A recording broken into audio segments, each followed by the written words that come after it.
given the fact that a record-breaking $20 billion was spent on national, state, and local elections during the 2024 cycle, I believe it's a good time to bring up a serious election integrity issue here in America, as well as a possible solution.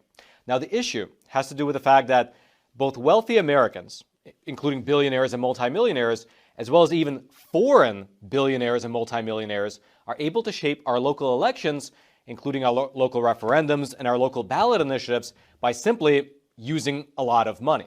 In fact, there are some local races in the country where close to 90% of the donations came from outside of the state, which raises the question, if someone is elected under those conditions, do they really represent the local constituents? However, there is a new proposed amendment to the U.S. Constitution which is looking to change all that, and it has now been endorsed by 23 out of the necessary 38 states. This amendment, if passed, it would officially become the 28th Amendment to the U.S. Constitution, and it would allow states and as well as the federal government to ban both foreign as well as out-of-state funding in local races. Now, to start with, let me give you a visual of this problem. The recent state Supreme Court race over in the state of Wisconsin, it was quite notable by the sheer amount of money that was poured into it. Specifically, over $100 million was poured into this statewide race, with the bulk of the money coming from outside of the state of Wisconsin. Here's the Associated Press reporting on it. Quote, "Spending by billionaires, including Elon Musk and George Soros, has helped to push total spending on the Wisconsin Supreme Court race that was won by the Democratic-backed candidate over $100 million. For perspective, the $100 million spent on this race is roughly the same as was spent on 68 Supreme Court elections across 26 states in 2021 and 2022 combined." Now, the reason that such a large amount of money was poured into this particular race is not exactly a mystery. The election was determining who would be the newest justice on the state Supreme Court, and because of the court's current makeup, that election was also determining the ideological control of the court, whether it would be a liberal or a conservative majority. Now, Wisconsin is, of course, a battleground state, and therefore, many individuals with deep pockets outside of the state of Wisconsin had an interest in who would win. Elon Musk, he became the emblem of this general phenomena when he was literally giving out million-dollar huge checks on stage days before the election. However, this election in Wisconsin is not an isolated case. It is just the most recent example of outside money influencing local races, which has been a quirk of the American election system for quite a while now. For instance, you might look at our political system and you might naturally assume that a senator from the state of Montana represents the people in the state of Montana. That would, of course, be a natural assumption. I mean, the senator from Montana is in the federal Congress representing the interests of his or her local constituency. They were voted into office by the people living in Montana, and therefore they, in theory, represent those people. However, what if the money that was used to elect that particular representative came from largely outside of the state? In that case, is it still accurate to say that they are in Congress due to the will of their local constituents? Or is it that their platform happened to align with wealthy individuals from across the country that were willing to bankroll his local campaign and blow the competition out of the water? And what I'm talking about is not theoretical. Take a look at this data here that was collected by OpenSecrets.org. It breaks down campaign contributions from members of Congress by whether that money came from inside of the state or from out of state. And so when you look at the 2024 election cycle, you'll find that for incumbent House members, approximately 42% of their funding came from outside the borders of their state. That's an average figure. And this issue becomes even more pronounced when we look at incumbent senators. In 2024, incumbent senators took in a median 62% of their campaign finances from outside of the borders of the state that they actually represent. And that figure, by the way, is just the median number. There are some specific examples that are really pronounced, such as Jack Rosen over in the state of Nevada at 91%. Also, when you look at the names on that list, it's clear that this is not a partisan issue. There are both Democrats as well as Republicans receiving large sums of money from people other than the ones who are voting for them. This is a real system-wide issue. And also, it appears to be a growing trend. If you look back to the 2020 election cycle, among House incumbents, only 36% of their money, on average, was coming from outside of the state. but now it's 42%, which is a 6% increase across just 4 years. Now, there are two trains of thought when looking at this issue. The first perspective, which is positive, is that this is not a problem. This is actually free speech. We are a free country, and therefore we can contribute to any campaign that we want, no matter where in the country it's being held. The other perspective, however, is a bit more negative, and it says that these campaign contributions hijack the will of the people. Because let's say you are a conservative candidate running for office in an area that's slightly right of center politically. And so perhaps very technically, you would be the best representative for the will of the people in that local area. However, your opponent in that race, they begin to receive major campaign contributions from organizations funded by progressive billionaires from across the country. And then suddenly, your opponent is able to outspend you on advertising by a factor of 10 to 1, meaning that their name recognition goes through the roof, voters feel a lot more familiar with them, and they ultimately win the vote. And of course, this scenario can happen both in a general election as well as a primary election, meaning that these big money donors, they can control not only who gets on the ballot, but then potentially who wins the ballot. And so in this scenario, does the elected official who won the race represent the true will of the people? Does he or she represent the actual constituents that they were elected by? Or do they just happen to align ideologically with deep-pocketed individuals from outside of the state who are able to funnel money into the local race? And this goes in both directions, of course. I use the example of progressive billionaires, but Elon Musk, Tim Mellon, the Koch brothers, and so on, they do the same thing on the right. It's the way the system is set up. However, this issue is even further confounded by a second point, which is the fact that in some races, these donors are not only out of state, but also they're out of country, meaning that the donors are not Americans. Rather, they are foreign nationals from outside of the United States. Now, you might be asking yourself, how could that even be? And the answer is, unfortunately, too simple. As we already discussed on a previous episode of Facts Matter, roughly 3 years ago, the Federal Elections Commission had a vote which was very consequential, but also very underreported. Specifically, the Federal Elections Commission, they decided that a ballot initiative does not count as an election as defined by the Federal Election Campaign Act of 1971. Now, of course, that's a very technical decision. There's a lot of nuance to it. And if you want to get into it, I will throw a link to that earlier episode down in the description box below. But in short, what it means is that in the eyes of the federal government, a ballot initiative is technically not an election.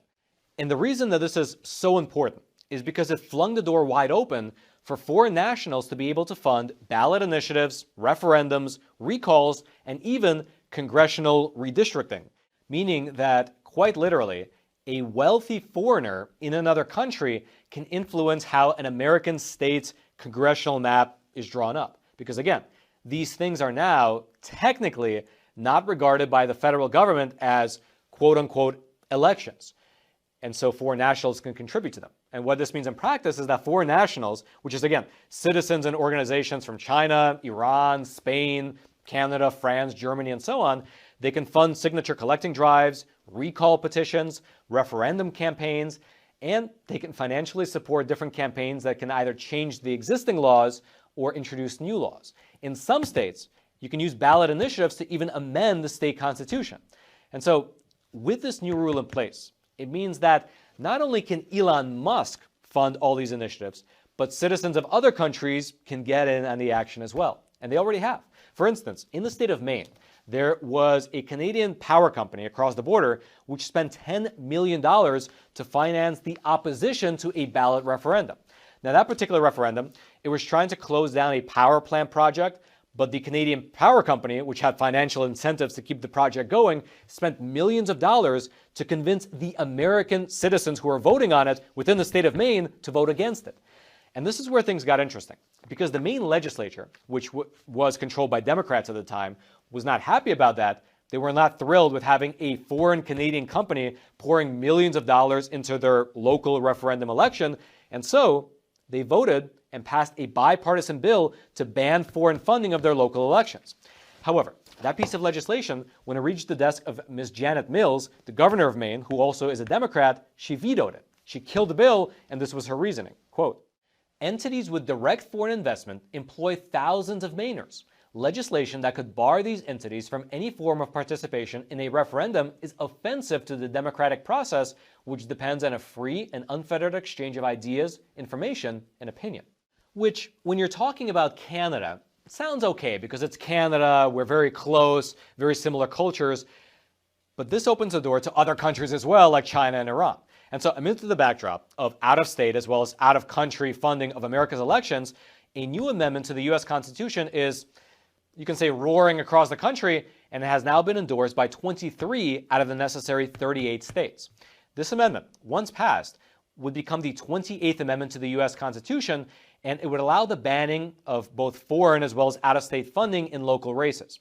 Now, the organization pushing for this amendment to actually come to pass is called American Promise. You can see their website up on your screen. And interestingly, on their website, they have an endorsement for this amendment from none other than the U.S. 39th President, Mr. Jimmy Carter. This is what he said, quote, "As we approach the 250th anniversary of our nation's independence, ratifying this proposed constitutional amendment would renew and preserve the cherished democratic ideals of the founders." Now, in terms of what the amendment itself actually is, they have the full text of it up on the website. You can see it up on your screen.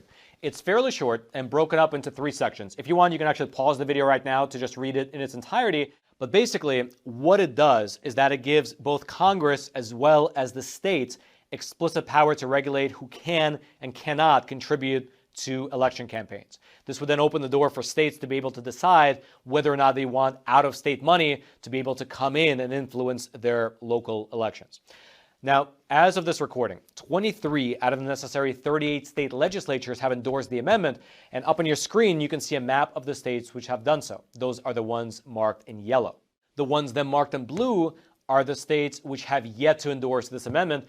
But what's interesting is that the map is interactive, and so, for instance, if you click on the state of Oklahoma, it'll give you the current state of the effort there. They include polling for the amendment broken down by Republican, Democrat, and Independent. And actually what's interesting is that it shows that most people support it across the political spectrum, and also shows you the name of the resolution as it appears in the state legislature, as well as which local politicians support it.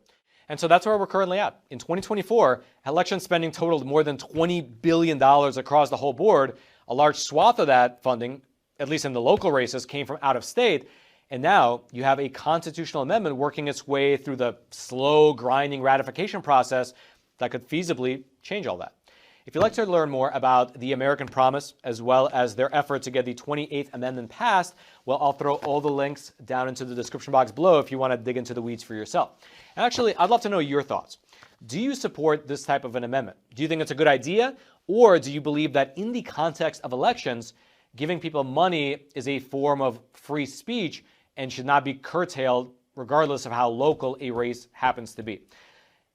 That's one question. The other question I have is, do you believe there's actually a hope of this passing? Because it seems like, I mean, it did pass 23 states, and the state of Maine was able to pass a similar piece of legislation. So I feel like there is popular support, but in theory, you would need a lot of local representatives who themselves take in a lot of out-of-state funding to get on board and push it forward within their own state. And I can imagine if you're in the 60, 70% on the graph, you're one of the politicians who receives the bulk of their funding from out of state, you might not be that enthusiastic about passing a U.S. constitutional amendment which would stop you from being able to collect all that money and win your election. So that does seem to be a real strong headwind. But given the fact that there's such an across-the-board consensus almost that this is a positive thing, that's a tailwind. So it would be interesting to see if it passes. There are a lot of amendments right now going through the ratification process, kind of vying for that number 28 spot. This is one of the ones that I believe has the most support. However, I will mention that I actually interviewed, I believe he is, if not the top guy, he's a board member on the American Promise, the organization pushing this forward. And I interviewed him 3 years ago. And at that time, 22 states had enacted legislation to get this passed forward. And now 3 years later, it's only 23 states. So it looks like it's slowed down quite a bit, but you never know. Maybe something big will happen, and maybe it'll accelerate this.